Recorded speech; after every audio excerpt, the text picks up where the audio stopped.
Well, good evening, everyone, and welcome to a new live episode of He Said, He Said, He Said, a look at the world from a seasoned Black man's perspective. I'm your host, Alvin King, and welcome again to our show tonight. I hope everybody has had a great short week, and I want to begin this show tonight by saying thank you.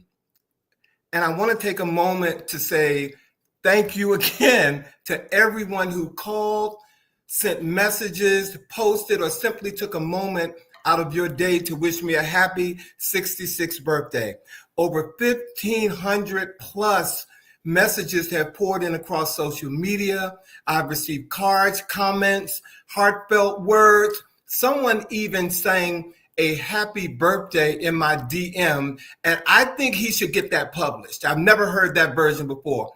And I'm truly beyond words and grateful for all of it. Some of you I've never met, and some of you I may never meet, but through this platform, I get to connect with some of the most incredible people in the world. And the fact that so many of you are still reaching out days later just humbles me beyond words. So please know that I see you, I feel you, and I am eternally grateful for each and every one of you. Thank you, thank you, thank you, thank you from the bottom of my heart. How you doing, Kendall? Thank you for joining us tonight.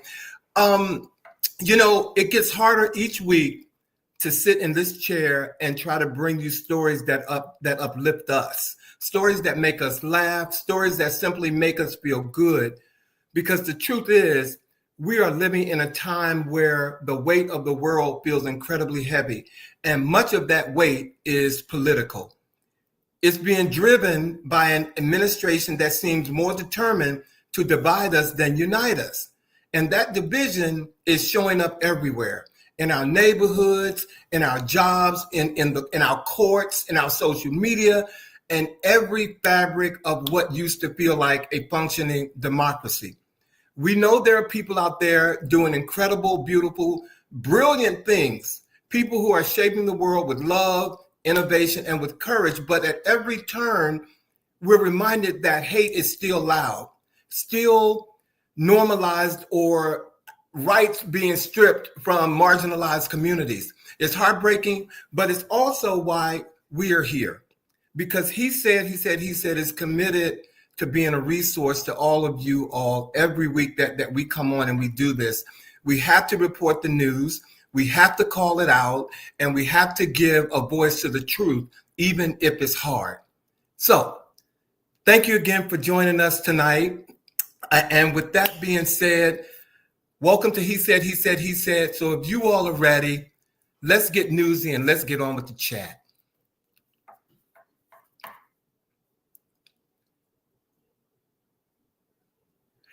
And we will get on with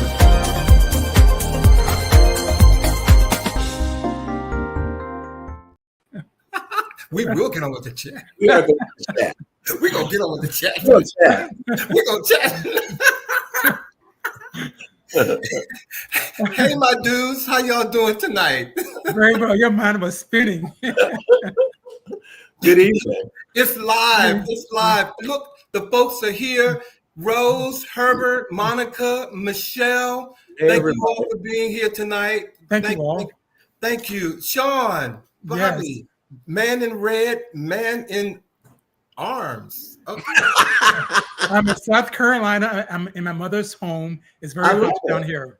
Yeah. It's hot down there. It's very hot there. They don't do sleeves. The sleeves are so unnecessary in the South. Exactly. Well, exactly. I'm not trying to put his TT out there, but he don't like sleeves, y'all. Okay? he is truly a Southern boy, and he does not like sleeves. All right. Sean's philosophy is sun's out. What? Amen. Well, y'all, we're Southern charm. we're getting newsy with everybody tonight, and I did tell a story that a neighbor came out today when I was watering my flowers, and she was getting ready to run an errand, and Rose is on here right now, and she said, I told her that we're doing Let's Get Newsy tonight, and she said, oh, well, let me go ahead and run my errands, because I love when you all do Let's Get Newsy. So thank you, Rose, for that. You have no idea how much you encouraged me to come on here and do what we're going to do tonight. Okay? Amen. So, guys, look, this past Saturday, Yes. June 14th, and here in Washington, D.C., once again, found itself at the center of political theater. Only this time, the stage was set for what was supposed to be a grand tribute to the United States Army 250th anniversary. But instead of unity, reverence, and dignity, we got a birthday bash masquerading as a military parade, planned, promoted, and propped up by none other than Trump himself. But let's be clear. This wasn't just any date on the calendar. It was a birthday. And how did he choose to celebrate?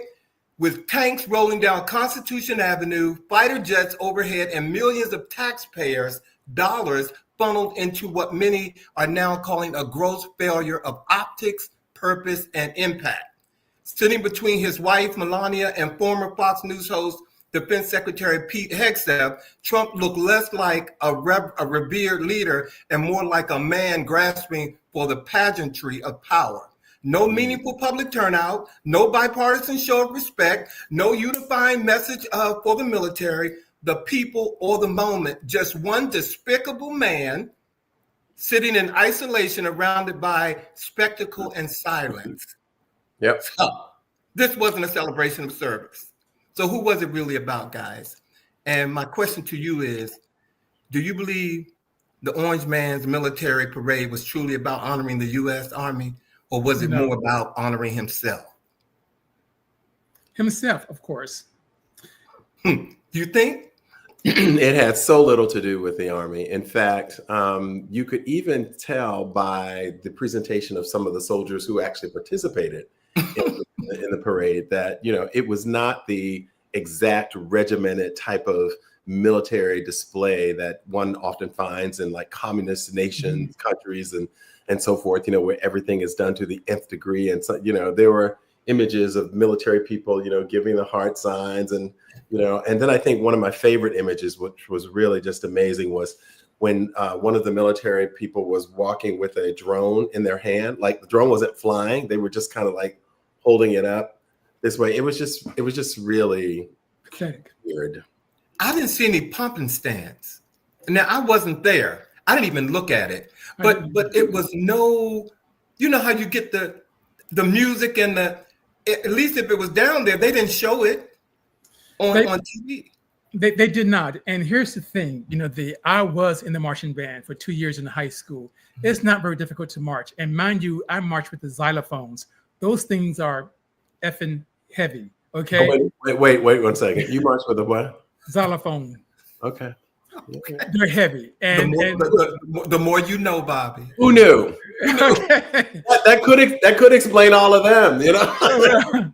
But needless to say, you know, you can march in step. I think that from what I'm hearing, some are theorizing that the soldiers were silently protesting, hence why they marched the way they did. They purposely were not marching in unison. But I think the bigger issue is this.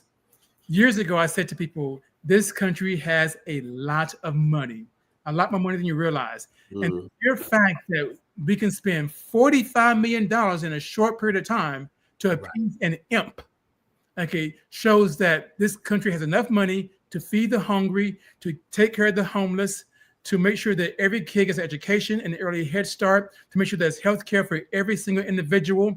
We have the money. We just want to spend it on imps. So how do you feel about that, Sean? Well, but you know, and what hit me the most, even though it was our taxpayer dollars, but in a time when military families need support and resources, you know, he's spending millions on a so-called parade, you know, that I'm sure many are calling like a vanity project. So he's like just discarding all the things that the military, folks who are actually in the military need. Yeah, by doing something like that. It was a farce, and I'm kind of glad. The only thing I regret is that we didn't have a what do you call it? What's that thing? A torrential downpour, a tsunami. I wanted a tsunami. I wanted a tsunami. We didn't. If only the storms that came through here last night. Ooh, yeah, because trees were falling and everything here in the DMV last night. It was terrible. It was terrible. But yeah, it was done. It was done. Well, we do want to also mention the fact that although that parade was going on last Saturday, there were some other things going on as well. And that includes what was happening across the country, the No Kings protests across the country. Millions of protesters took to the streets last Saturday in a stark counter programming to the expensive parade that was, again, supposedly to commemorating the 450th anniversary of the Army.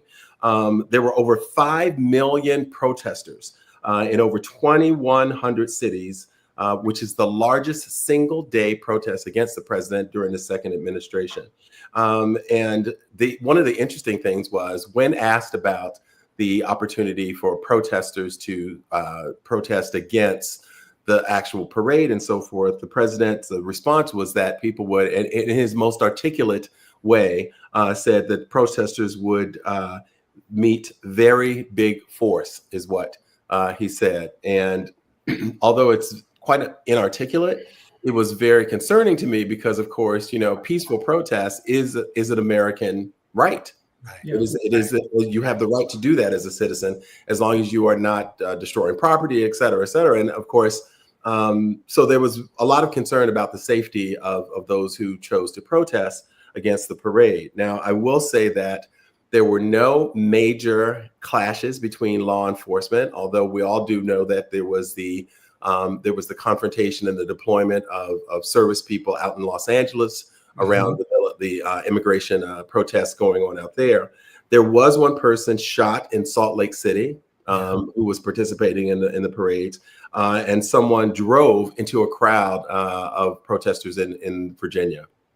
But it certainly was an interesting display of opposition to the parade. I was involved in a little bit of protesting that morning as well, and noticed some really interesting dynamics and demographics. I did not see as many people of color participating as one might have imagined, and it certainly speaks to at least a belief that many people of color are opting out right now and just kind of sitting back and seeing what other demographics will do, given that the Black vote was our way of protesting, supposedly, it was what people are saying, and that they are not as inclined to go out and put their lives literally on the line in this way, given that they felt like their vote was indeed their protest. I'm Well, going go ahead, Sean. Okay. I'm going to question that number of 5 million. I think the number was much higher than that. And I know that some people are still debating that, but I think there were more because there were small towns as well that had one person protesting. But also what is not making news, and this is a developing story in Washington, D.C., as the tanks were moving out of D.C., there was an incident where an individual lost their lives because one of the tanks was that was being carried out of the city. So it wasn't directly related to the protest, but someone did lose their life because, again, some people wanted to appease an imp. Right. I'm still trying to figure that one out. I did read that story, and it said a woman ran out on New York Avenue. She tripped, and somehow, and once tripping, got stuck up under one of the trucks, actually, that was towing, as you said, one of the tanks. So she didn't get hit by a tank. She got killed, unfortunately, by getting stuck up under a truck that was towing. And she fell, and the tank just the truck. It was the truck that just happened to have been carrying the tank. Yes. I know that we have a story that we're going to go into, and Bobby kind of created a segue for it, but I want to give a disclaimer. We're going to talk about, certain participation. Bobby talked about the Black community not being, very present at the No Kings protest. And I just want you all to know that what we're going to talk about right now is real, and we have to talk about it, but we're not pointing the fingers at anyone in particular. We have no, we're not prejudiced or anything in what way, anyway, but we have to talk about this. But before, I want to say hello to George, Darren, my brother Darren is here, PJ Cates is here, Glenn Baker is here. Good to see you, Glenn, on here. So go ahead and take it away, Sean. I'm sorry.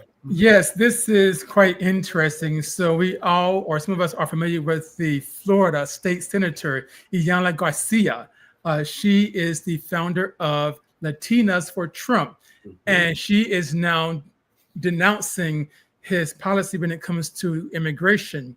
She basically has stated that this is not what we voted for. But I'm thinking, well, what did you think that you were voting for? So it's kind of bizarre to me that now she, along with a lot of people in South Florida in particular, Latinos, and I don't know if she's Cuban or not, but I'm going to assume that she's possibly might be part of the Cuban population because she is, like I said, the state senator from Southern Florida. But to me, this is kind of like an FAFO moment. But here's something that she said. Here's something that she said in a statement that I find very, very, very bizarre. She said, this claim, this is not fair. This sense of unfairness and injustice that is not what American people value. So basically, she's saying that that this sense of fairness, this sense of justice, is not the American way. And I'm thinking to myself that you say that it's not the American way. This is not what is American value. But you all put the label on former President Barack Obama, calling him the deporter in chief. And he actually did give immigrants due process. That's not happening right now. And so I find it hard to have any kind of empathy, maybe a little bit of sympathy, but I have no empathy regarding her in particular, because she was a very, very strong advocate for this orange man. And now she is part of a community that is seeking support. From who? From us? Not from the Asian community, not from the Arab community, not from the South Asian community, not from the Native American community, but specifically from the foundational Blacks of this country. I'm sorry. I know you said you have no sympathy. I certainly, I mean, you're not saying that you don't have sympathy. I don't have any sympathy for anyone who voted for the orange man. And since we're talking specifically about because there's been a lot of discussion out there, talk on social media about even the No Kings protest, how Latinos were saying that, where are the African Americans? Doesn't this mean a lot to you? And I'm like, it meant a lot to us in November. We're here because a vast majority of the Latinos, partly because they believed in Trump, partly because of their culture, who just don't believe that it's a woman's place to lead. So that that is a part of their culture. Shame on you, okay? Because most Black people are raised by a single parent, and that single parent in a lot of families are their mother. So we know how strong women are. We know how strong Black women are, but apparently they didn't hear that, and we're in this predicament now. So FAAFO, you're right, Michelle. That is what's happening right now. So no sympathy for the Latino community, Cuban community, anybody who voted to have Donald Trump put in office. Shame on you. I'm sorry that your families are being ripped apart, but he told you what he was going to do and you didn't listen. Yes, and it's quite sad because, again, as you said before, we have been there for so many other communities in so many ways.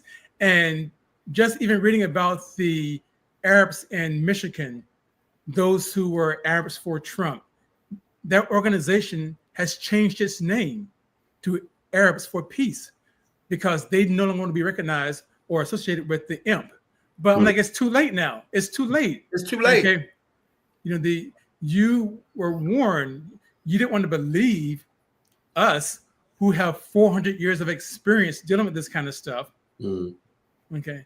So I don't know what to say. I can't get out there and fight anymore. I did that. over the years. For 20 years, I was out there on the streets, in the cold, in the heat, in the rain, protesting and doing all this for all people. Right. But Right. I'm done. And Bobby, thank you for being out there on behalf of us who are on this panel who were not out there this weekend. You look quite cute. Had your little colorful shirt and stuff on. I saw a lot. I'm surprised we don't have a picture of Bobby on the streets. Oh wow! He was out there protesting. No, on the streets protesting. You were out there and you look good. I wish we had a picture of it. Hey, Rodney Bryant, thank you for joining us tonight. He said, "Girl, bye." Right. Okay. Well, I certainly wanted to try to use my voice to just say that, you know, the whole notion of the direction of our democracy right now, and it's certainly the notion of a king, if you will, and one who would act in that way, is certainly something that was of concern to me. But I felt the concern of others. I felt the absence of younger people as well. So there were a couple of demographics that were really interesting to see who were not present during those marches. So yeah, if anything, the Latino community needs to turn to white America, because this is their fight. You know, white Americans need to step up. And what I mean is this. You know, I have great liberal white friends, but they are in a bubble in Washington, D.C. Okay, but they all need to step up to their parents, to their siblings, or whomever, and say, "Hey, no, you're not going to say that about my friends of color, whether they're Black, whether they're Latino, whether they're Asian, but they got to come harder." But as far as our community, okay, and hearing some of these folks say that, "Oh, they're coming for us next." Well, we've been doing it for 400 years, as I said before. Let them come. They will try to beat us. They burned our cities. They've taken our communities. They've taken our wealth, and we're still here. And like Maya Angelou said, still I rise. Okay. And we still have more show to go. And you know, I'm gonna use this as a segue to say, you know what, Sean, we're gonna call you, but we might not have our phones that we're gonna call you with. Okay. well, folks, move over Verizon, step aside T-Mobile, AT&T. Don't even pick up the phone because Trump Mobile is here. Yes, you heard it right. The Trump organization just announced their very own cellular phone service, creatively titled Trump Mobile. Because why let Apple, Samsung, or reality hold you back when you can just sell America a phone with a fantasy? For just $47.45 a month, a not so subtle nod to the 45th president himself, you'll get unlimited calls, texts, and data. All the freedom to text your friends, stream conspiracy theories, or call your lawyer on demand. But wait, there's some more. They're also planning to launch a brand new Trump phone for the low price of $499. And yes, according to his organization, it will be built right here in the USA. Now, whether it functions in the USA is another story. So the launch just happens to line up with the 10-year anniversary of Trump announcing his first presidential run, because if there's one thing the Trump family understands is branding birthdays from last Saturday, okay? All I'm saying is I wouldn't buy it. I would not put my hands on it. That, to me, that's like buying the devil. For me to put, but there's some serious ramifications about him having, or them having, their own phone line. There is some serious ramifications because he would have access to data that he shouldn't have. And how could that pass through the FFC? The FCC. FCC, what is it? Yes, the Federal Communications Commission. Yeah, Commission. Yeah, so I used to cover the FCC as a journalist, and there's so many violations to have a figure in high office owning a telecommunications company. Okay. I'm sorry. Rodney Bryant said he'd rather have a jitterbug. I'm sorry. Rodney, you were wrong for that one. Okay. It's insane We're talking telecommunications, Yeah. an agency that falls under the executive branch of the government. Okay, which means that he will appoint the chairman of the FCC, if you Right. will. It is more than a conflict of interest. It is. Yes. Oh, Yeah. God. And viewers, I want you all to know, when this came up in our production meeting this week, my two brothers before me, I said, did you all hear that Trump has a phone? They were like, you can't be listening to everything online. You can't, they took me down there. Yes, I'm full disclosure. I said, y'all didn't read the news. This is some real stuff that they're trying to do. I thought our production meetings were Vegas rules. I'm sorry. Yeah. I'm sorry. They do beat me too, you all. Okay, Yes. they do. I'm sorry. I wasn't supposed to tell you all that. Okay. I'm going to keep the show moving. Okay. And in a slightly different direction, I want to talk to you about a serious court case that was in front of us just recently. Just days before trial, media mogul Byron Allen had a lawsuit settled with the McDonald's Corporation, whom he sued for a whopping $10 million. Now, the suit with the corporation was around its lack of... Bobby, excuse me. Yes. 10 billion. You said million. Oh, I'm sorry. I meant to say 10 billion. I'm sorry. Yes. Billion. Yes, with the B. Thank you for that. Mm-hmm. It was a lot more money, 10 billion. A lot more money. But the suit was around the corporation's lack or refusal to advertise with Black-owned companies. And the details of the settlement are sealed, which always makes me a little suspicious, because I'm just like, when they're sealed in that way, what is it that you really, really don't want us to know? But McDonald's admits no wrongdoing whatsoever, but stated that its commitment to working with Black-owned media as mutually beneficial. Now, in terms of Allen's statement, Byron Allen, whom we know is a huge media mogul, his statement said that many of our preconceptions have been clarified, and we acknowledge McDonald's commitment. It goes on to say that our differences are behind us, and we look forward to working together in the future. Now, Allen is also known, as I said, as a huge media mogul who isn't afraid on calling corporations out on discriminatory practices. He's taken Comcast, DirecTV, and Charter Communications to legal litigation as well. So he is not only a big player in this area, he's got the funds to really be able to call people out and back it up with legal suits. So, but it's really interesting that, so many of these major corporations are just doing all kinds of things that, at one time where they spoke about their commitment to diversity and supporting various perspectives and communities and so forth, when they get caught out there, they're waffling, and they're, again, if you've not done something wrong and people are accusing you of it, you will fight to the end, because it's your name, it's your brand. And so this whole settlement is really interesting to me. And again, we don't know the details of it because they are sealed, but according to Byron Allen, they are ready to move forward. I love Byron Allen. And not because of this court case, because he definitely is one of the people in the Black community doing things. And I know there's some people who are probably sitting behind me that got that one thing that they want to say about Byron Allen.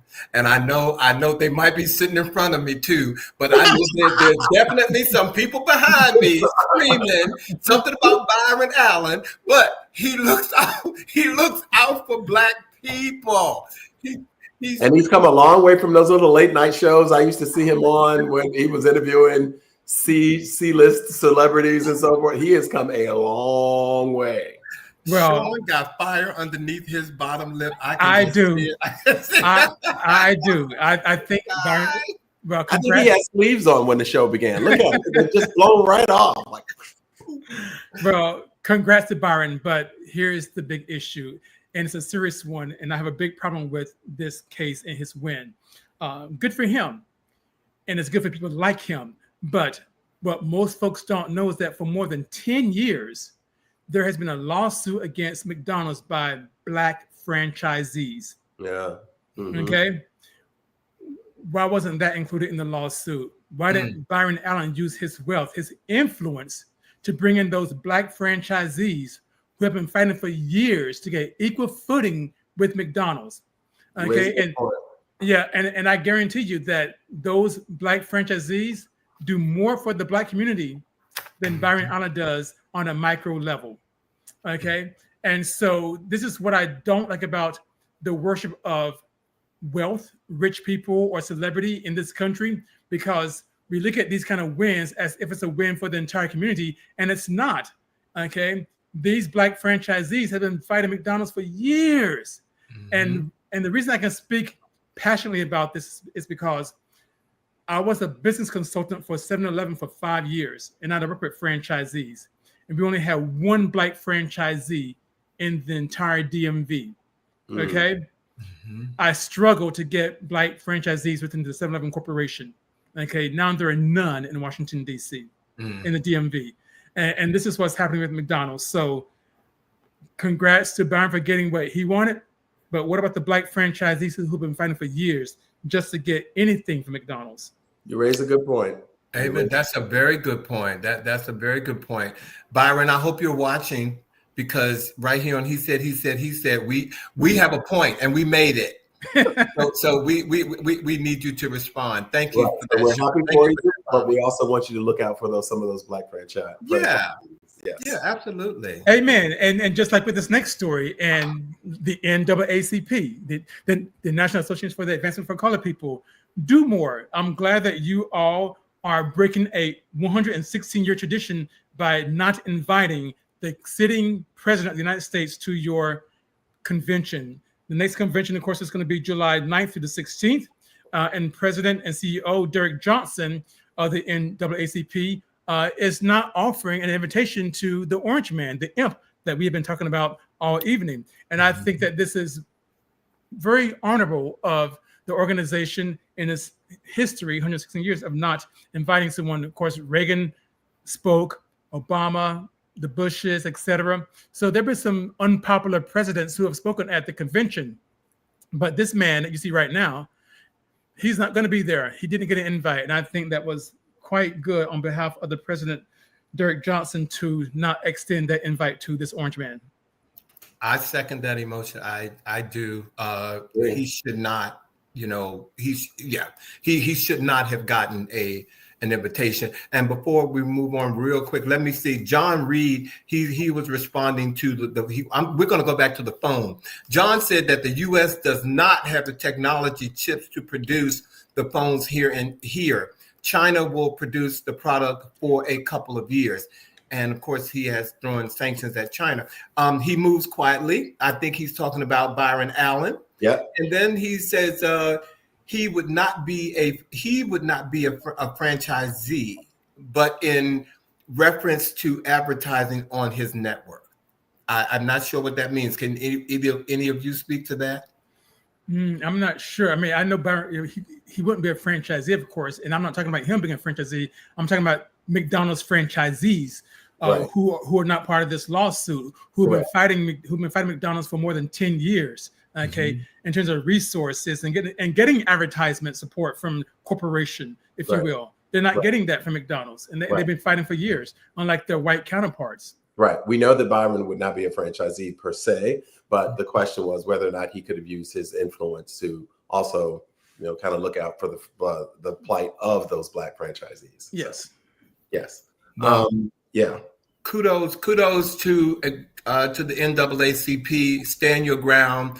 We don't want to, don't they have a show that comes on the NAACP awards and all that? Is that part of what he's being excluded, uninvited or not invited to?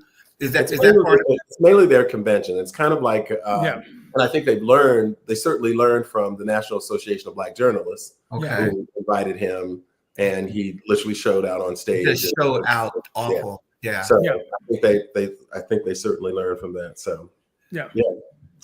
Well, last week, guys, we kind of this story right here came into play last week, but we didn't have all the facts. And U.S. Senator Alex Padilla was dragged out of L.A. During a news conference and handcuffed. in a shocking scene that played out like a political thriller, U.S. Senator Alex Padilla was forcibly removed from a news conference in Los Angeles and handcuffed while trying to speak out on immigration reform and humanitarian concerns.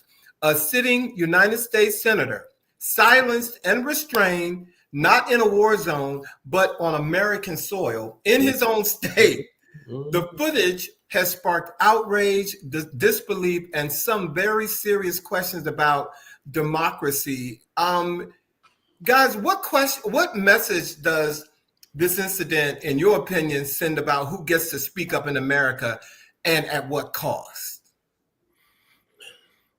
Bobby? Lord. It is such a sad commentary on so many levels and dangerous.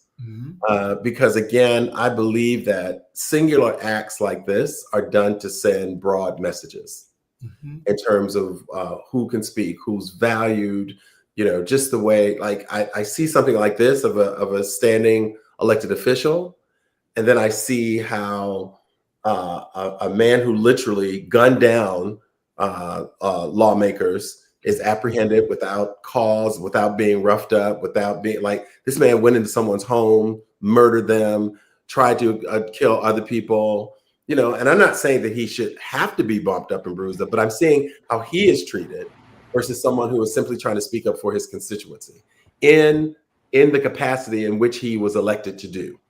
Right. And so it's a very concerning disregard for consistency of disregard for law and order. The irony that this president continues to speak about the importance of law and order and literally discards it at whim. It's an intimidation tactic. Right. Yeah, and it's also meant to be a signal to. Absolutely. And I'm just going to say it's meant to be a signal to those cocky, uneducated white boys who want to be so-called law enforcement but don't qualify for it. It gives them permission to kind of manhandle whomever crosses their path, and they are doing it. We're seeing it happening every week. So whether you're an elected official or not, exactly. Yeah. So this is what this is all about. It's intimidation. It's a way to try to get people to kind of stay in your place. It's like what they did with the Colin Kaepernick. Just throw the ball and be quiet. Yep. Right. So, but my thing is this: Kristi Noem, who's in charge of Homeland Security.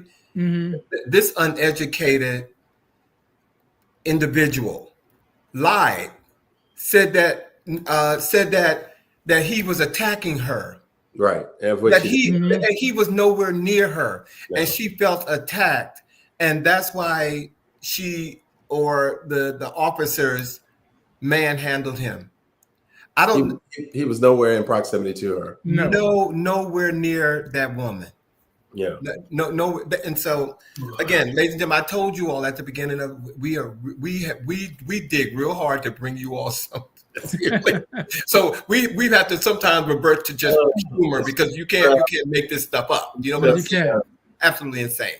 Well, as if it just couldn't just get worse. It just, since you mentioned, Mr. Let's just close everything in terms of our production shows. We struggle and wrestle with the amount of information that we bring to our viewers revolving around the administration. But part of it is the strategy of the administration, what they call, flood the scene, flood the gates with information. And so there are all these things that we're bringing to you guys because we do think it's of interest to you and things that we need to keep in mind. And unfortunately, I have to give yet another story about the administration, and it has to do with the immigration crackdown continuing. The administration is heavily considering expanding travel restrictions by potentially banning citizens from an additional 36 countries from United States entrants. And issues of concern per the administration include an overall assurance of American safety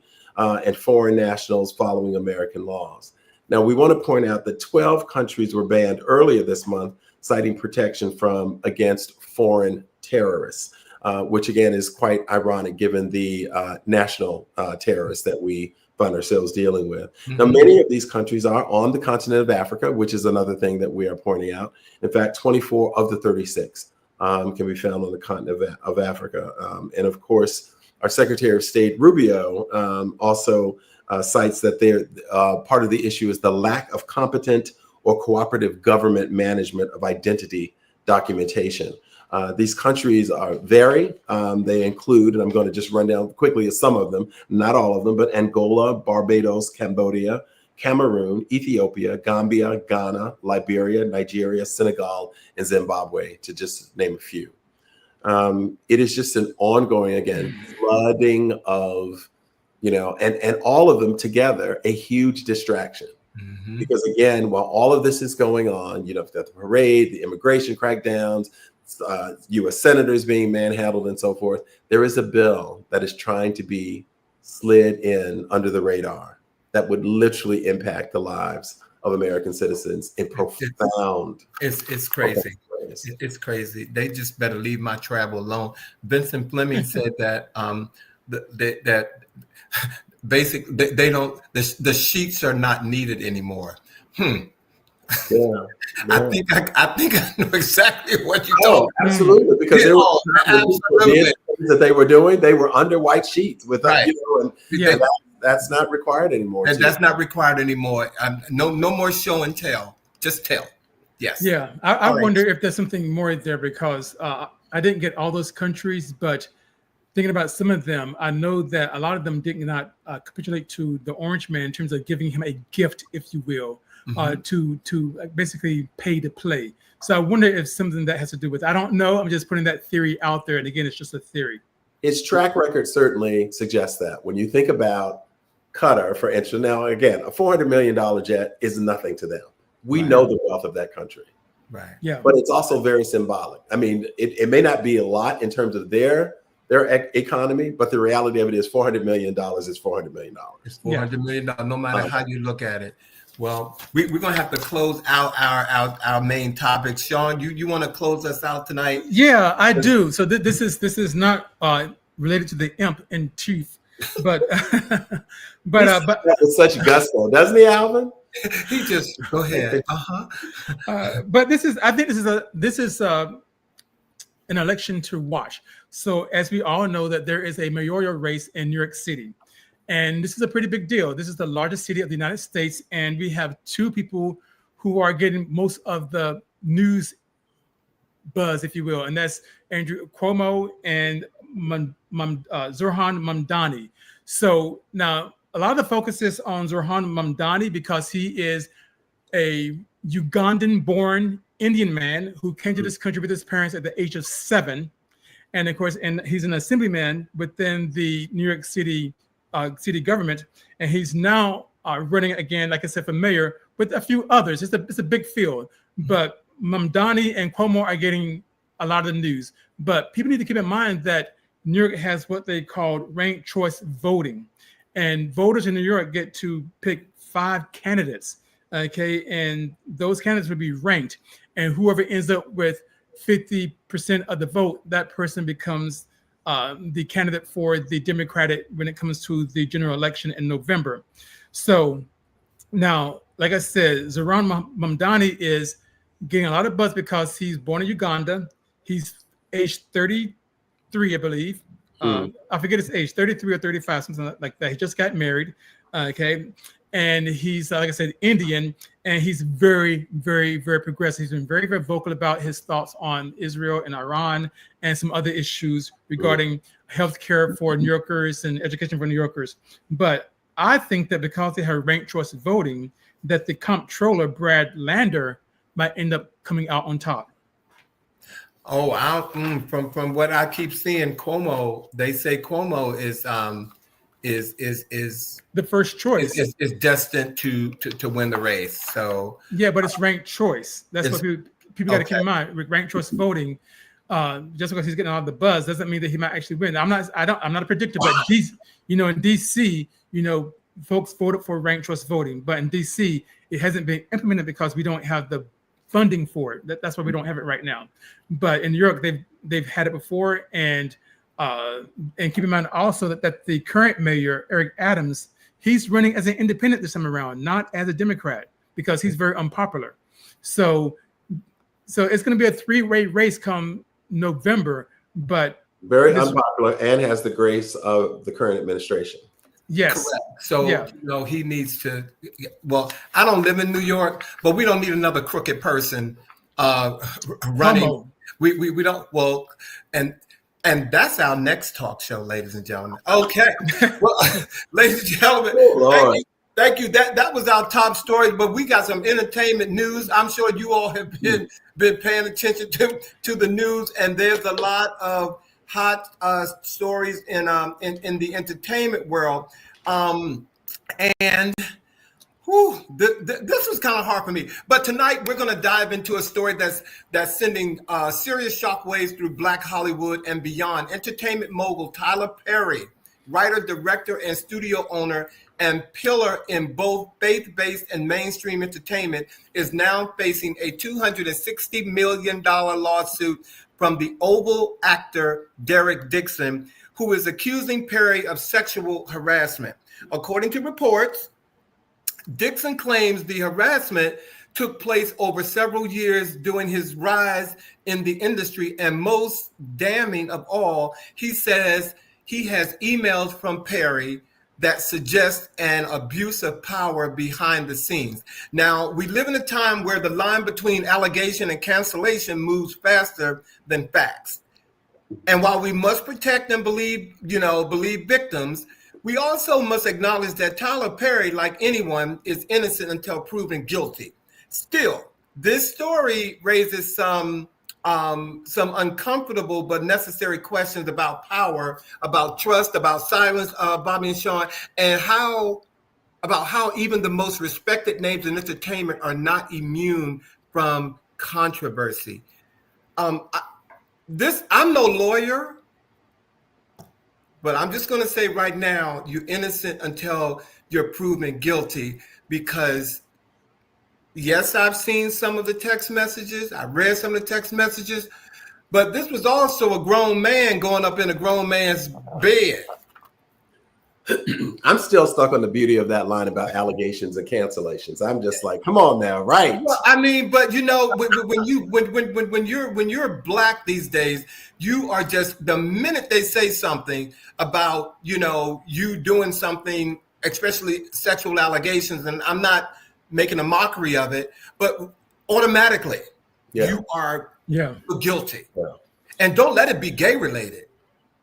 You over hot coals. There are many issues and many layers to this one. I think that, when you are a person of such notoriety, you are a target to people who will try to capitalize off of your wealth, and areas for which you find yourself vulnerable. And I say that because, of course, Tyler Perry's sexuality has always been a vulnerable spot in his career, I believe. I don't think it has to be as vulnerable as it has been in 2025, because I say to myself, it's not as if someone has the power to determine whether or not he would green light projects, or he has his own thing. So it's like, but I also really question, when you are a person who is so vulnerable to these types of accusations, you are then required to move in a certain way. Exactly. Engage with people in a bit of a guarded way, because of the fact that people will try to do this. This gentleman apparently met him as a server at the opening of his studio.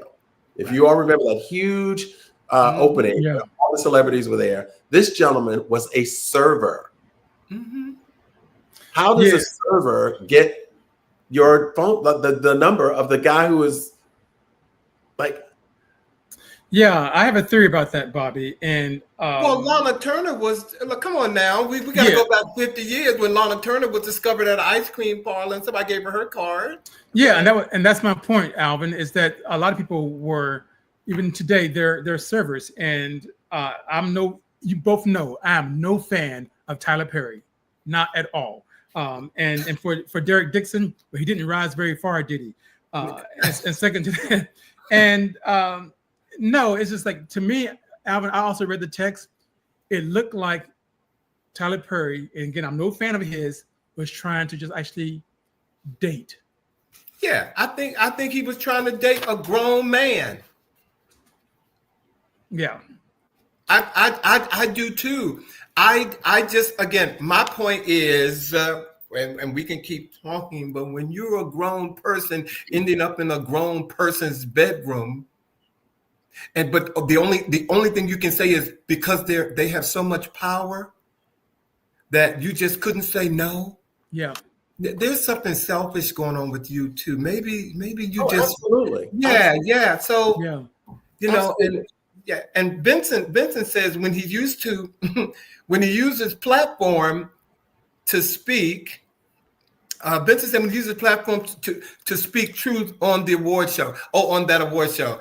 Okay, Vincent, I see where you're going with that. Yes, I mean, and you know, and what I will say to you, and again, this is nothing personal, because what I will say to you, in spite of what I believe is his messy personal space, this is a man who literally has uplifted people of his own experience, Black actors and actresses who are often been discarded. Like, there are many Black actresses and actors who will say to you, the highest salaries they've ever received, ever, have come from Tyler Perry. Right. And that is something that Byron Allen did not do. But anyway, next story. Bam. Okay. Next story. Way to bounce. That's something Byron Allen didn't do. Okay, then. So we're moving on from that. Okay. So many of us have watched ABC World News, ABC News in general, and one of the most recognizable faces on ABC News was national correspondent Terry Moran. Terry Moran has been axed. He has been let go from the organization. His contract came, they actually abruptly ended his contract a month before it's supposed to be renewed or negotiated. And so he's out. And so his outing at ABC News comes after he made this comment about the man you see right there, Stephen Miller. He basically, in the text that was deleted, stated that, or Twitter, I should say, he stated that Stephen Miller is richly endowed with the capacity for hatred. That comment online got Terry Moran fired. And his firing from ABC News has got me thinking about the state of journalism, if you will. A lot of journalists like Terry Moran have been fired in recent years. Let's go through the list. Joy Reid, Chris Cuomo, Don Lemon, Tiffany Cross, Mark Lamont, Chuck Todd, Angela Rye, Jim Acosta, Joshua Johnson. They all came from either cable news or national news like ABC, CBS, or NBC. So this is disturbing to me. Now, all these folks are now on YouTube. They all have a YouTube channel or on Substack. And Terry Moran, he's actually doing very well now because he's only been on for a few weeks. Right. And he's already got thousands of subscribers on Substack, making some money, probably more than what he made with his contract with ABC News. But needless to say, what does this say to you guys about the state of journalism? Well, wow. Journalism is in danger because you have people right now in this administration who feel like they have the pen and pencil to erase anyone that has an opinion about something that doesn't favor them. And that's bad. Yeah. That's bad. That's what I can say to that. Yeah. My statement is, as someone who studied journalism and was a journalism major in college and has a great appreciation for the responsibility and existing in a nation where there is a free press designed to allow constructive criticism of a government and still be a part of that government. What I will say to you is that, history is really, really important. And one of the reasons that there are people who do not want you to learn history, and particularly world history, is that you would then have context. You would have a frame of reference from which to observe and process the things that are happening in your life. Anyone who has studied history has known that in a space where a dictatorship or a sense of overexertion of power is against it. Part of that strategy is to create a sense where the press is not believable, that it is part of the enemy. And while there have always been issues with journalism, there are always reporters who are biased. And so it's never been a perfect state. What was very clear in the first administration, and even more so in this segment, anyone who speaks up and questions is deemed stupid, enemy.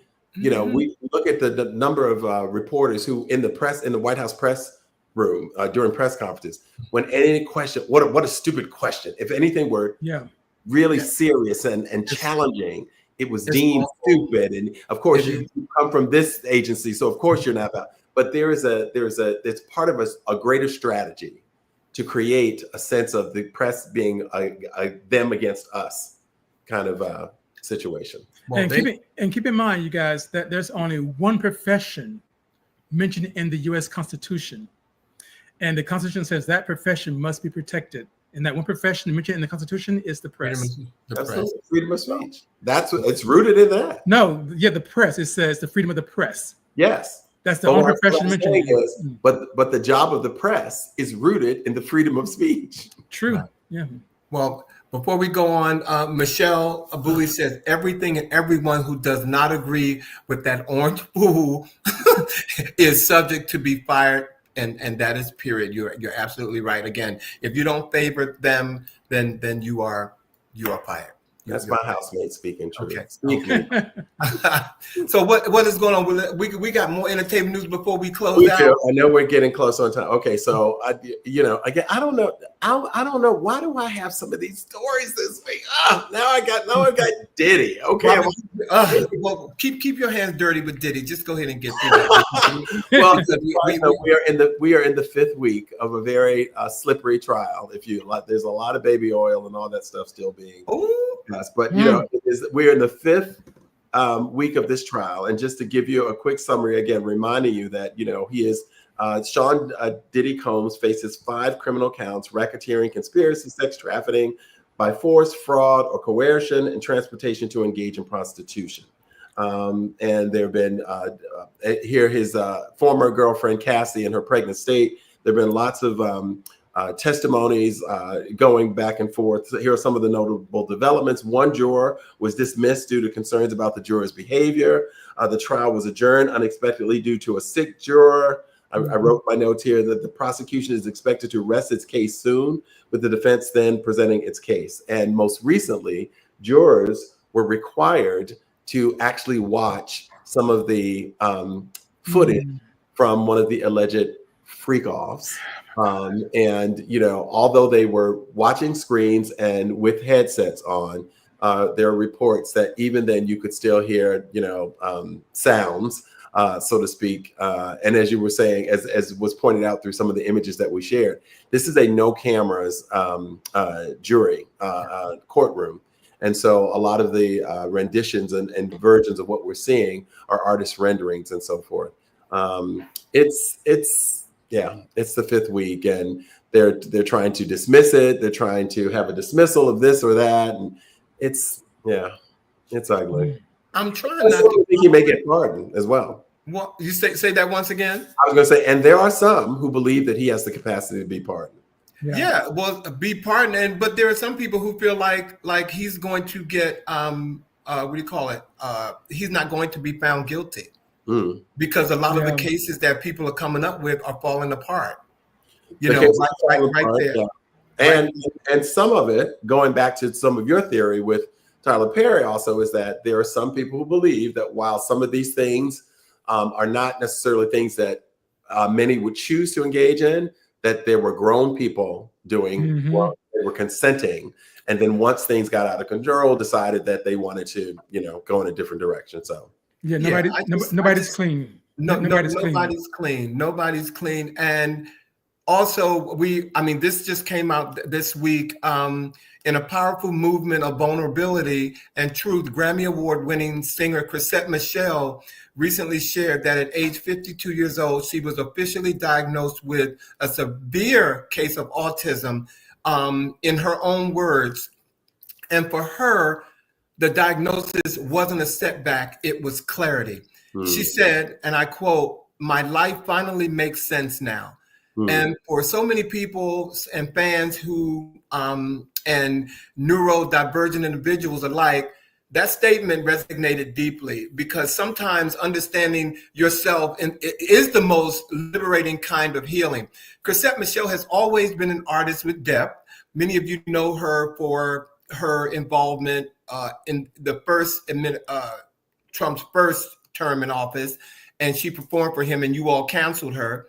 Her voice full of emotion, her lyrics heavy and meaning. And now with the diagnosis, she's rewriting her narrative, not as a limitation, but as an explanation for a lifetime of misunderstood experiences. I just wanted to share that because the way she shared it on social media, if you've ever gone to a Chrisette Michele concert, I don't know, for me, I know everybody have their way of performing. How she performs looks a little disjointed to me. That's the word that I'm going to use. Great singer, but there was always, even in the beginning, never would I have, and probably won't now, but she said it, that perhaps the autism was a part of it. So I just wanted to share that story about Chrisette Michele. And speaking of Michelle Sims, she said that the waiter, getting back to Tyler Perry, I think it is, the waiter I will have whatever Sean had, please and thank you. Okay. All right. So we're going to close out entertainment. Oh, Lord. Okay, so again, going back to our production show, we were talking and so forth, and we all were kind of exhausted by the time we were lining up all these stories and thinking, oh my God, there's so much weightiness going on, that we thought, you know what, we're gonna end this week with a feel-good story. Yeah. That's what we're gonna do. We're gonna try to lift the energy before we let you all go this Friday evening. And what we're going to do is tell you about a Staten Island bodega owner who started this incredible incentive by rewarding students with groceries for good grades.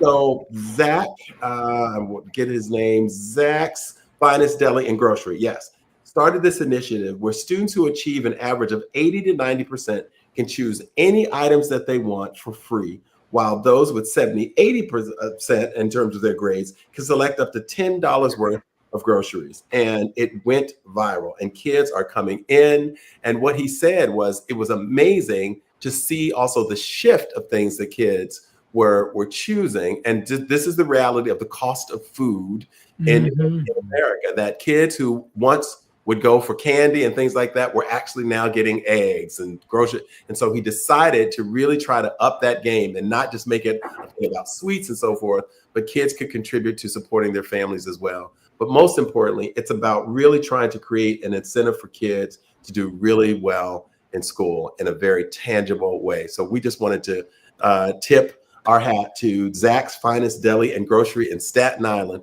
for really kind of creating a viral initiative for kids to really do well in school and be rewarded in a really tangible way. Not new sneakers, not, just endless money, but just something that they can give back to their families who've supported them in their success. So that's all. Yes.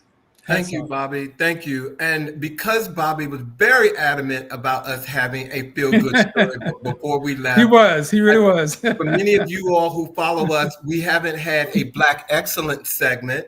So tonight, we're going to bring a Black Excellence segment to you guys tonight. So if you are ready, let's have some Black Excellence tonight. Yes, Les.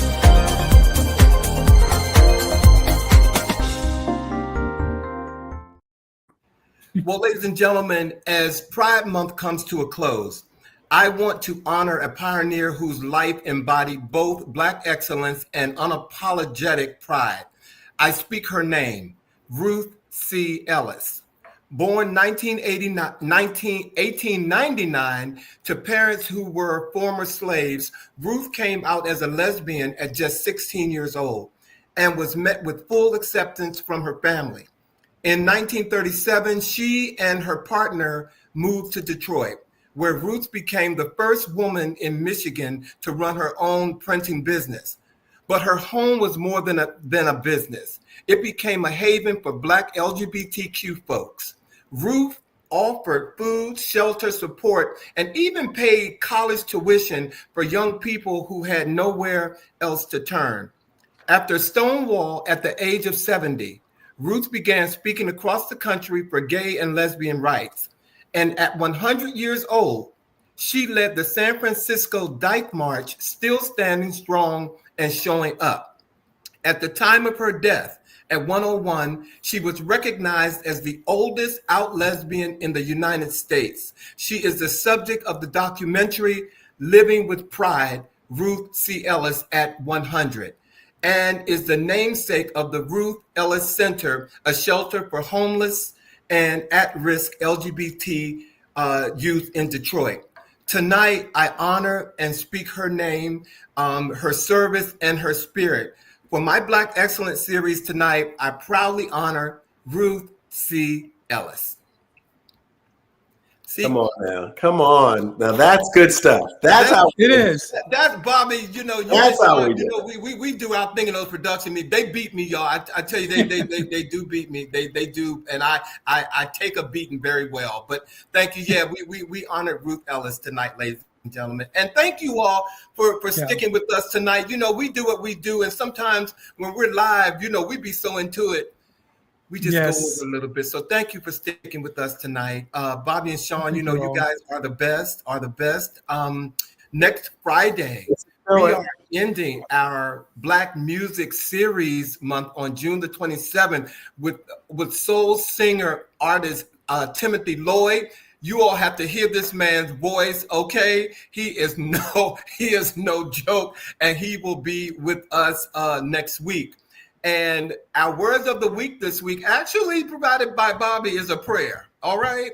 On Juneteenth, we pray for the end of racism, radical inequalities, and hatred in our nation, for an end to all forms of slavery and human trafficking in the world. Living in God's grace and forgiveness, may we confess and confront our own prejudices and fears, serving as catalysts for change, reconciliation, and healing. Amen. Amen. Amen. Amen. Ladies and gentlemen, thank you all again. Thank you, Bobby and Sean, for being here tonight. And we look forward to seeing you all on the next live episode of He Said. He said. He said. Hurry home, Sean. We need you back here. Yeah, safe travel. Thank you. I will say Up to the family. Okay.